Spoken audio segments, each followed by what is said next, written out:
મિત્રો એક તેલની બોટલમાં બેસ્ટ વેરાયટી આવી છે, એકદમ ન્યૂ શેપ છે.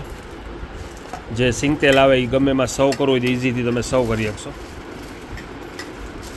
150 રૂપિયામાં ખાલી સિંગ તેલમાં સ્પેશિયલ હાલ છે, જે તમે રસોઈમાં સર્વ કરવામાં બેસ્ટ આનો યુઝ થશે. જે કસલામાં બહારનો કચરો, માખી, મચ્છર જે કાંઈ પડતું એ આમાં નહીં પડે, એકદમ પેક રહેશે અને ઇઝીથી તમે સર્વ કરી શકશો. 150 રૂપિયા. પછી લસણ ક્રશ કરવા માટેનું ક્રશર આવ્યું છે 110 રૂપિયામાં. પછી ઓઇલ બોટલ આવી છે, જે આ સિંગ તેલ ભરવા માટેની છે, પ્યોર એસએસની છે. આ પણ ઓઇલ બોટલ જ છે, આ પણ સરસ આઈટમ છે. પછી કિટલીમાં એક નવી આઈટમ આવી છે 350 રૂપિયામાં, એપલવાળાની. જેનો ભાવ 490 હતો, અત્યારે 350માં આવશે.